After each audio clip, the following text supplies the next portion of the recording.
নন্দিনীর দিরাগমনেই শত্রুদের পরাজিত করল পরশুরাম।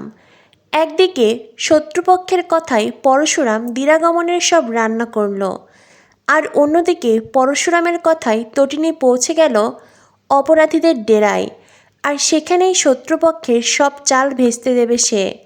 বন্ধুরা, পরশুরাম ধারাবাহিকের আজকের পর্বে দেখানো হয়েছে গৌরবের মা তটিনীকে বলে, মেয়ের সাথে যে বলরাম দেবের সম্পর্ক ছিল এটা তো আমরা আগে জানতামই না, তো এই কথাটা যদি কোর্ট অবধি পৌঁছে যায় তার ফল কি ভালো হবে? তটিনী বলে, আপনি কি আমাকে ভয় দেখাচ্ছেন নাকি? গৌরবের মা বলে, না তটিনী, তোমায় ভয় দেখাচ্ছি না, তবে তোমায় আমি সতর্ক করে দিলাম। যাই হোক, গৌরব নন্দিনী দিরাগমনে যাবে, তার জন্য আমার কিছু শর্ত আছে। আমার প্রাথমিক শর্ত হলো দিরাগমনের যত রান্না সব জামাই করবে।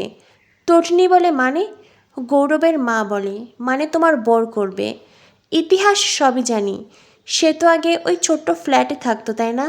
ট্রামে বাসে করে যাতায়াত করতো, আর ও তো বাড়ির সব কাজই করে। তো সেই অনুযায়ী তোমার বর শিবপ্রসাদ গাঙ্গুলি দিরাগমনের সব রান্না করবে।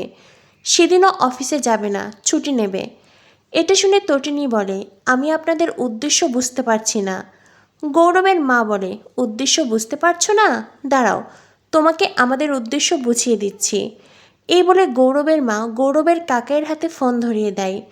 গৌরবের কাকাই তটিনীকে বলে, আসলে কি বলতো, সেই দিন গুডাউনে কিছু মাল যাবে, আমাদের কোম্পানির মাল, আর সেই কাজে যেন কোনো বাধা না আসে সেই জন্য তোমার বরকে বাড়িতে বসিয়ে রাখা হবে, সেই ব্যবস্থাই করতে বলেছি আর কি। এই কথা বলে গৌরবের কাকাই ফোন কেটে দেয়, আর তটিনী তখন গভীর চিন্তায় পড়ে যায়। পরশুরাম বলে, কি হয়েছে? তটিনী বলে, ওরা দিদির দিরাগমনে আসার জন্য শর্ত দিয়েছে, তোমাকে বাড়ির সব কাজ করতে হবে, রান্না করতে হবে। পরশুরাম বলে, কি বলছো কি? তটিনী বলে, আমার মনে হচ্ছে ওরা তোমাকে অফিসে যেতে দেবে না, ওরা তোমাকে বাড়িতে আটকে রাখতে চাইছে, আর এই সুযোগের ব্যবহার করে ওরা কোনো মাল পাচার করবে। কিন্তু আমি ভাবছি এত বড় একটা অপরাধ হবে আর আমরা চুপচাপ দেখব? পরশুরাম বলে, কোনো চিন্তা করো না, বাড়ির দিরাগমনের সব রান্না আমিই করব, আর ওই দিকে সামলাবে তুমি। মায়া আর বলরামকে আমি তোমার সাথে দেব। তুমি পারবে না নিজের শক্তি দেখাতে? নারীরাও যে সব কিছু পারে, এবার তোমাকে সেটাই প্রমাণ করতে হবে তটিনী। তটিনী পরশুরামকে বলে, তুমি ঠিক বলেছ, আমি পারবো। এই বলে তটিনী পরশুরামকে জড়িয়ে ধরে। এরপরে লাট্টুপিকোর সাথে তটিনীর কিছু মুহূর্ত দেখানো হয়। সেখানে প্রাচী ছুটে আসে, তটিনীকে জানায় বড়দিভাই এসেছে। তটিনী তখন নন্দিনীকে দেখতে ছুটে আসে। সদর দরজায় তটিনীর মা, ভূমিকা, এমনকি তটিনীর কাকিমণিও নন্দিনী গৌরবকে বরণ করে ঘরে আনে।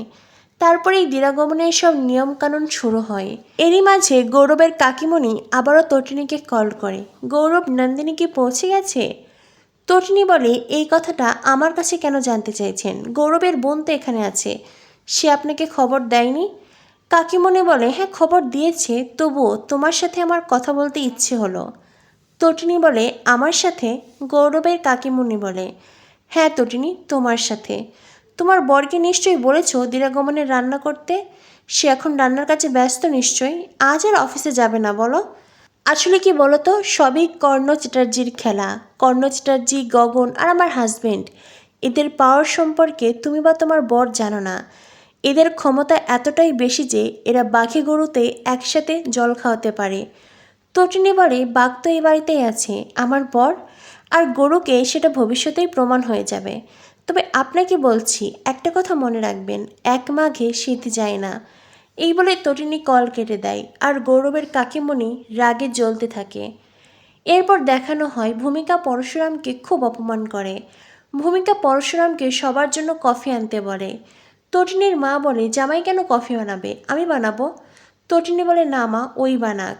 এরপরেই শুরু হয় আয়েশি, বাবিন, ভূমিকার অপমানজনক সব কথাবার্তা।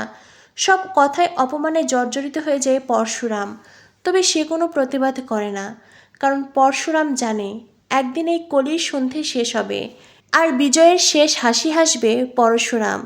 তো বন্ধুরা, কি হতে চলেছে পরশুরাম ধারাবাহিকে? পরবর্তী আপডেট পেতে আমাদের সাথেই থেকো। ধন্যবাদ সবাইকে।